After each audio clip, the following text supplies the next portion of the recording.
नमस्कार, मैं Jainendra Rajput, motivational speaker, leadership consultant, life performance coach. आपका स्वागत करता हूं। आज के इस यूट्यूब पेज के माध्यम से, इस वीडियो के माध्यम से एक ऐसी सक्सेस से आपको मिलवाते हैं जिन्होंने अपनी छोटी सी जॉब के चलते एक ऐसा अपना मुकाम बनाया उस पर्टिकुलर कंपनी में जिस जगह पे वो काम करते थे।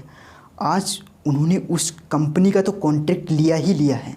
हालांकि अपने स्किल्स एवं बिल के मुताबिक वो मुकाम, वो उच्चतर दर्जा प्राप्त किया है कंपनी में, जहाँ के उनको कॉन्ट्रैक्ट मिला है।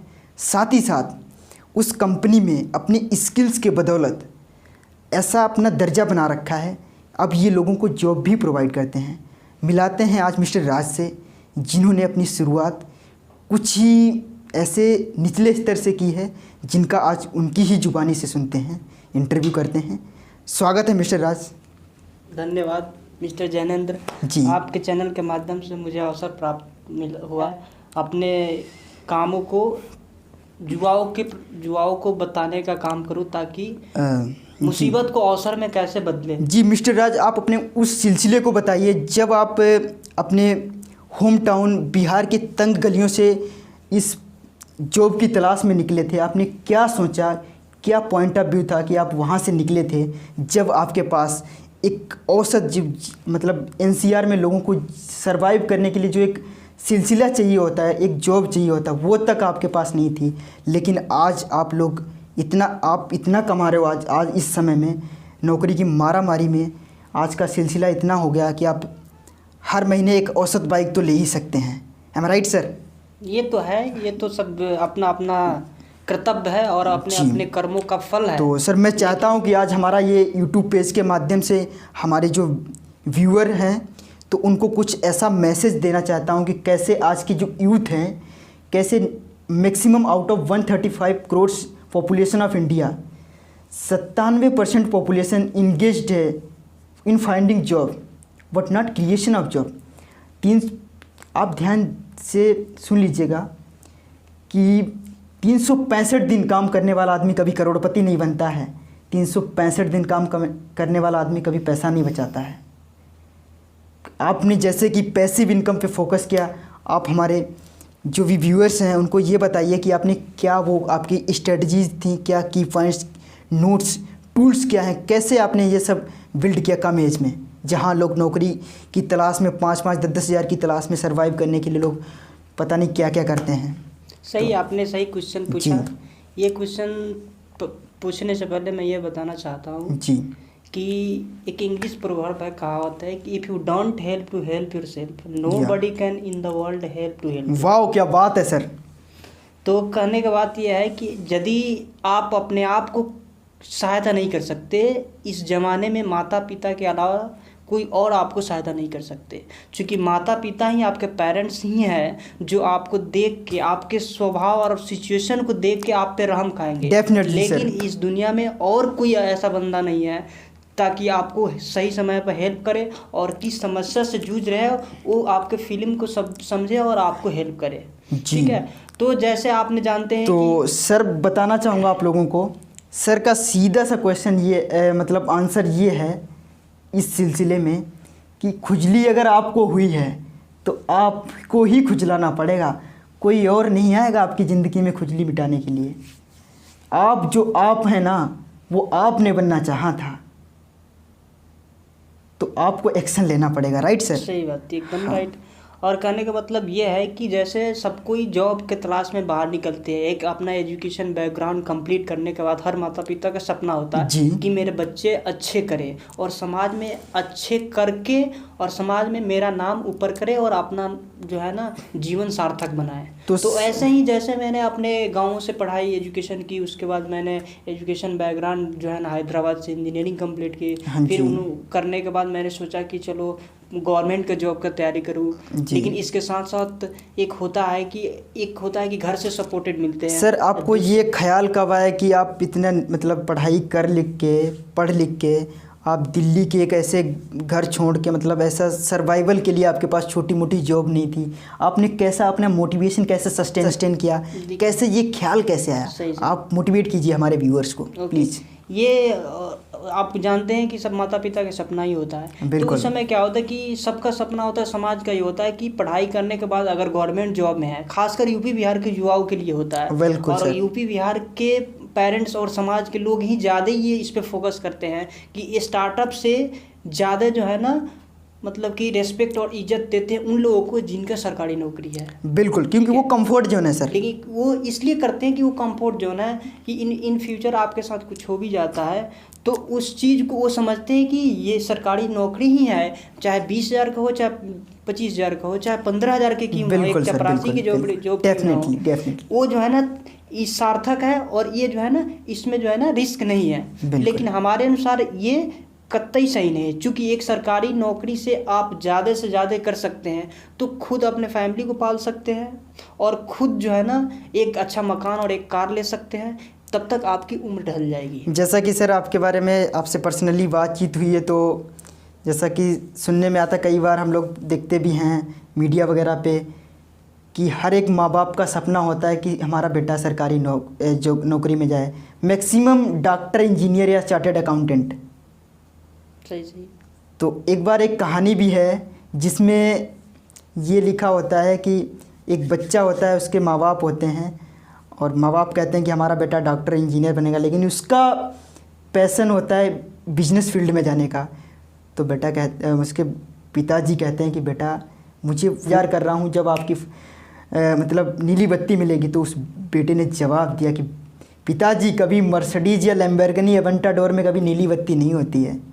तो आपने वो मेरी दिल की बात छीन ली सर। सही बात है। और इसके साथ साथ जब मैंने गवर्नमेंट जॉब की तैयारी की इंजीनियरिंग कंप्लीट करने के बाद फिर सोचा कि यार पेरेंट्स को एक नीड होती है, आवश्यकता होती है कि एक सही टाइम पर होनी चाहिए। बिल्कुल। तो मैंने ये सोचा कि गवर्नमेंट जॉब में अगर मैं 20 से 25,000 30,000 ले भी लेता हूँ तो इसके लिए टाइम देनी पड़ेगी मेरे को, फिर एजुकेशन बैकग्राउंड के लिए जो है ना, स्टडी के लिए मुझे जो है ना टाइम देना पड़ेगा, घर से सपोर्ट की आवश्यकता होती है। लेकिन मैंने फिर सोचा कि नहीं यार ये अच्छा नहीं होगा, क्योंकि ऑलरेडी मैं एक इतना अभी तक जो एजुकेशन लिया घर से सपोर्ट मिलने पर ही लिया, तो अब नहीं चाहता था कि मैं ऐसा करूं कि घर से मंगानी पड़े, घर से खर्ची मंगानी पड़े, मांगनी पड़े। तो मैं ये सोचा कि नहीं यार मैं अपने स्किल को बिल्डअप करूं और मैं जिस बैकग्राउंड से स्टडी किया हूं उस बैकग्राउंड में जाके अपना जॉब तलाश करके फिर आगे जो है ना फ्यूचर करूं। तो मैंने आप जैसे कि मैंने मैकेनिकल इंजीनियरिंग से कंप्लीट किया तो मैंने जॉब पकड़ी कंपनी में, और जॉब पकड़ी तो देखा कि काफ़ी इंटरव्यू में प्रॉब्लम होती थी, क्योंकि अगर वहाँ सपोर्ट नहीं है, अगर आपके जानने वाले नहीं हैं तो हालांकि सर आपने वो की पॉइंट उठाया जो आपको खुद से जो आपने बीएरएफ किया था, जो खुद फेस किया, उस चीज़ को आपने सार्थक बनाया ताकि जो प्रॉब्लम आपको हुई वो अन्य लोगों को जो इस फील्ड में आना चाहते हैं उनको प्रॉब्लम ना हो। हम right? Yes, you are right, absolutely right. हाँ, तो ऐसा क्या हुआ कि जब मैंने ट्राई किया तो जब जॉब हुई तो मैंने सोचा कि यार पहले अपने आप को डेवलप कर लूँ स्किल के माध्यम से, और एक्सपीरियंस होने के बाद मैं सोचा कि यार जैसे मैंने ऐसे जॉब के लिए ट्राई किया, ऐसे कितने न जाने कितने लोगों को मैंने देखा जॉब के लिए ट्राई करते हुए, और काफ़ी परेशानियां होती थी। तो मैंने ये सोचा कि अरे कंपनी में जो कॉन्टेक्ट मिल रहे हैं उस कॉन्टेक्ट के माध्यम से हम जो जैसे कॉन्टेक्ट ले रहे हैं उस कॉन्टेक्ट के माध्यम से हम 2-4 बंदे को जॉब दिलाऊं, जितना हमसे हो सके मैं मतलब कि जो ज़रूरतमंद लोग हैं उनको सही टाइम पर और स्किल के अनुसार जॉब मिले। तो मैंने एक प्लेटफॉर्म अपना तैयार किया। कॉन्टेक्ट लेने के बाद कंपनी में मैंने बंदे को हायर करना शुरू किया। तो हायर ऐसे किया उसके स्किल के अनुसार, जैसे वो ITI है, डिप्लोमा है, बीटेक डिग्री वाले हैं, उसके अनुसार मैंने एक ट्रेनिंग तैयार किया, ट्रेनिंग पॉइंट बनाया वहाँ पे, और 1-2 मित्रों के साथ मैंने ये ट्रेनिंग देना शुरू किया। कि हालांकि सर का मैसेज ये है, मैं अपने आसान शब्दों में बता देता हूँ कि सर ने ना कोई कंपनी बनाई। आजकल यूथ का अगर स्टार्टअप के लिए माइंडसेट है तो माँ बाप क्या कहते हैं कि पैसा होना चाहिए, सब कुछ होना चाहिए, पैसा होना चाहिए, अच्छा बैकग्राउंड होना चाहिए। ऐसा कुछ नहीं है। सर ने देखो क्या किया, कंपनी भी कंपनी ओनर की, कुछ नहीं इनका, लेकिन वहीं से स्टार्टिंग की और वहाँ के CEO बनने जा रहे धीरे धीरे। वहीं से लोगों को एज ए नौकरी तो कर ही रहे थे, हालांकि वहाँ से स्टार्टअप भी कर दिया, लोगों को जॉब भी प्रोवाइड करने लग गए। इसको कहते हैं mindset of business people, entrepreneur की थिंकिंग। जी बताइए सर। उसके बाद मैंने क्या किया कि कंपनी को हायर रिसोर्सेस होती थी कि मेरे को बंदे 10 चाहिए और ITI के चाहिए 2, डिप्लोमा के 2 चाहिए, ठीक है, हेल्पर 4 चाहिए। तो ऐसे होता था कि जो अनपढ़ जो है ना सर आपने फिर क्योंकि जो लोग आजकल आ रहे युवा वर्ग हमारा आ रहा है जो तकरीबन पिछले 10 साल से जैसा कि डेटा आ रहा है हम लोग देख पा रहे हैं, उत्तर प्रदेश से जो युवा पिछले 10 साल पे जॉब के लिए पलायन किया है, लोग घर छोड़ के बाहर आते हैं लेकिन वो अपना जीवन यापन ही कर पाते हैं सिर्फ अन्य प्रदेशों में जाके इंडस्ट्रियल एरिया में। हालांकि वो इतना नहीं कर पाते हैं ताकि वो अपनी फैमिली को भी सर्वाइव कर पाएँ, अन्य अपने स्टेट में पैसा भेज के उनका भी जीवन यापन कर पाएँ प्रॉपर तरीके से। तो आपने उन जो लोगों की जो स्किल्स में कमी थी उन पे काम किया। हालांकि आजकल सर ऐसा खुलासा एजुकेशन इंडियन एजुकेशन सिस्टम का कि स्कूल्स और कॉलेजेस ऐसे बच्चे तैयार कर रहे हैं जो कि 5 बच्चे मिलके एक बच्चे के मुताबिक कॉरपोरेट सेक्टर में हेल्प नहीं कर पा रहे हैं कॉरपोरेट सेक्टर की। और कॉरपोरेट सेक्टर को एवं इंडस्ट्रियल एरिया को ऐसे लोगों की ज़रूरत है जो व्यक्ति है वो 5 स्टूडेंट के मिलके काम करे। तो ये जो गैप है वो फिलफिल नहीं हो पा रहा सर, जैसा कि मैं समझ पा रहा हूँ। सही बात, राइट सर। क्योंकि कंपनी को स्किल्ड बंदे चाहिए, बिल्कुल जी वाला जो है ना जिम्मेवारी से उस काम को कंपनी को प्रॉफिट होनी होती है। क्योंकि कंपनी तभी आपको 2 रुपये देगी जब उसको आपसे 4 रुपये इनकम होगी। बिल्कुल सर, ठीक है। तो उसके लिए क्या करने होगी, आपको जो है ना स्किल्ड होना होगा। बिल्कुल, क्योंकि काम के अनुसार जब आप तो सर आपने वो उन लोगों को पकड़ा जिनके पास स्किल्स की कमी थी, जैसे भी लोग हायर करते थे आपने उनको स्किल्ड बना दिया आपने। आप बीच में प्योरीफायर बने, उनको प्योरीफाई करके आपने एक्सपर्ट बंदे बना दिए। उसको ट्रेंड किया मैंने कि अगर आपको काम अगर इंस्पेक्शन किया है, जैसे आपकी काम इलेक्ट्रिशियन किया है, तो उससे इसको कहते हैं हाउ एंटरप्रेन्योर पीपल थिंक्स। उसको उस हिसाब से उसको जो है ना स्किल्ड किया गया। जैसे आप इलेक्ट्रिशियन के लिए सर आपके पीछे कोई टीम भी है आपके और भी मित्र हैं या फिर अकेले? एब्सोल्युटली। चूँकि देखिए मैं तो जिस बैकग्राउंड से हूँ उसी बैकग्राउंड में मैं उसको स्किल कर सकता हूँ, लेकिन अगर जो अनदर बैकग्राउंड से है तो उसको तो मैं नहीं कर सकता। तो उसके लिए मैंने बंदे जो है ना जो एजुकेटेड हैं, जो उस बैकग्राउंड से हैं, उनको मैंने ये मैसेज दिया, अपने टीम में बोला कि एक जो है ना हमने अच्छे प्लेटफॉर्म तैयार किए हैं, इसके माध्यम से समाज को, अपने युवा को, खासकर अपने इंडिया के युवा को, अपने समाज के लोगों को अवसर मिल रहा है। तो कहना है हमसे जितना हो सके आप भी जो है ना इसमें शामिल हो। और आप तो सर मैं जानना चाहूँगा अभी आपसे, आपके अंतर्गत कितने लोगों को आप रोजगार दे चुके हैं, उनको हेल्प कर चुके हैं उनके करियर के रिगार्डिंग? मेरे अनुसार जो है ना मेरे कंपनी के माध्यम से सबसे पहले मैं बताना चाहूँ कि मेरी कंपनी का नाम ABC इंडस्ट्रीज एंड प्लेसमेंट रखा हूँ, प्लेसमेंट एंड ट्रेनिंग। ठीक है। तो ये जो है ना वहाँ से मैं अभी आप फिलहाल हमारे व्यूअर को नाम ओपन नहीं करना चाहते, राइट जी? तो ये जो है ना मैं अभी तक मैं 40 से 45 लगभग 45 मैंने 45 लोगों को जॉब दे तो चुका आगे इसको कहाँ तक लेके जाना है सर? कोई कुछ देखिए इसमें है कि कंडीशन से हम टूल्स की स्ट्रेटजी देना चाहेंगे? कितना मैं जितना चाहूँ मैक्सिमम लोगों को मैं दे सकूँ। जिस तरह मेरे को रिसोर्स मिल रहा है, कुछ टारगेट कॉन्टेक्ट मिल रहा है, उस हिसाब से मैं इस चीज़ को डेवलप करते जा रहा हूँ और अपनी टीम को बहुत बड़े स्तर तक बढ़ाते जा रहा हूँ। जी, बाकी ईश्वर की कृपा है। हाँ, बस लोगों का सपोर्ट चाहिए, विश्वास चाहिए। मेरी प्रयास है जहाँ तक होगी मैं लोगों को मदद करने के लिए तैयार हूँ। जी, तो फिलहाल अभी सर मैं आना चाहूँगा जो कि मतलब आपकी अर्निंग के बारे में पूछना चाहूँगा आपसे। तकरीबन आप कितना आप जो रेफरल के थ्रू कितना कमा लेते हैं, और आपका जो मंथली आपकी जो कंपनी के बेसिस पे आपको जो मुकाम मिला है वहाँ से, और एज ए रेफरल आप बता दीजिए, पहले दोनों मोड से बता दीजिए आप। ये तो प्रिवेसी के होता है, लेकिन एक लोगों को जानकारी के लिए मैं बता दूं कि जॉब के साथ साथ मैं इसमें कुछ कमीशंस होते हैं जो कंपनी के माध्यम से मिलती है। जैसे कि अब कोई कंपनी जो है ना एक बंदे के 700-800 रुपये देती है, कोई कंपनी 500 देती है। ठीक है। तो उस हिसाब से अब आप जोड़ सकते हैं कि कितना हो सकता है। जैसे जितने बंदे बढ़ेंगे उस हिसाब से कमीशन भी आती है। लेकिन मेरा मेन मोटो पैसा कमाना नहीं है, मेरा मेन मोटो ये है कि मेरे माध्यम से कितने लोगों को जॉब मिले और सही टाइम पे मिले। ये मेरा एक मोटो है। तो सर लोग जो जॉब कर रहे हैं आजकल कोविड की सिचुएशंस में, उनको क्या सैलरी में कोई डिले तो नहीं होता आपके अंतर्गत? नहीं, देखिए होता क्या है कि अभी आप जान रहे हैं लॉकडाउन का सिचुएशन चल रहा है, कोविड इस पेंडेमिक में बहुत प्रॉब्लम आ रही है, क्योंकि देखिए कंपनी भी जो है ना, जब उसको प्रॉफिट नहीं होगी तो बंदे को कहाँ से दे पाएगी। बिल्कुल। लेकिन मैं जिस कंपनी से जुड़ा हूँ, जहाँ मैं ये करता हूँ, तो वहाँ पे ये होती है 100% एश्योरिटी होती है कि जो कंपनी के टर्म्स कंडीशन है वो सही बंदे तक पहुँचे, कि ये कंपनी के टर्म्स कंडीशन है, उसमें किसी तरह की डार्क नहीं होती है। और साथ में जितना कंपनी आपको पे कर रही है, अगर पेड है तो पेड करेगी, अगर कुछ छुट्टियां है, अगर 50%, जैसे पिछले साल क्या हुआ कि 1 महीना कुछ दिन का उसमें लॉकडाउन था। सर आपके खिलाफ, आपके सपोर्ट में, अगेंस्ट में आपके जो एम्प्लॉयज हैं उनका फीडबैक कैसा रहता है? फीडबैक हमेशा सही रहता है, कोई उसमें किसी तरह के नहीं। आप मेरे बंदे से भी आप बात कर सकते हैं, आपको प्रोवाइड करवाऊंगा ताकि आप चेक कर सकते हैं कि बंदे को किसी तरह की परेशानी ना हो। खुद आप बंदे से बात कर सकते हैं जी, ठीक है, वो आपको प्रोवाइड करवा देंगे, ठीक है। ओके, तो सर आपका प्लान क्या है इन फ्यूचर? मेरा देखिए फ्यूचर, अब इसके साथ साथ मेरा क्या है कि देखिए जॉब तो मैं दिलाता हूँ, साथ में ये भी करता हूँ, जैसे कोई बंदे दूर से आते हैं और घर से आते हैं तो उनके पास जो है ना रहने के लिए कोई साधन नहीं होता, और कहीं पीजी लेते हैं। ओवरऑल आपने पूरा प्लेटफॉर्म बना दिया कि लोग सर्वाइव कर सकते हैं हमारे माध्यम से, कि आपका सपना है कि आपकी खुद की कंपनी खड़ी करें इन फ्यूचर अगर मौका मिले। और मैं ये साथ में ये करता हूँ, अगर किसी को प्रॉब्लम होती है तो मैं एक अपना बिल्डिंग में अपना पीजी टाइप कर ले रखा हूँ, क्योंकि किसी बंदे को अगर आवश्यकता होती है तो फर्स्ट मंथ के लिए अगर वो रोकना चाहता है तो मैं फ्री ऑफ कॉस्ट वहाँ रखता हूँ।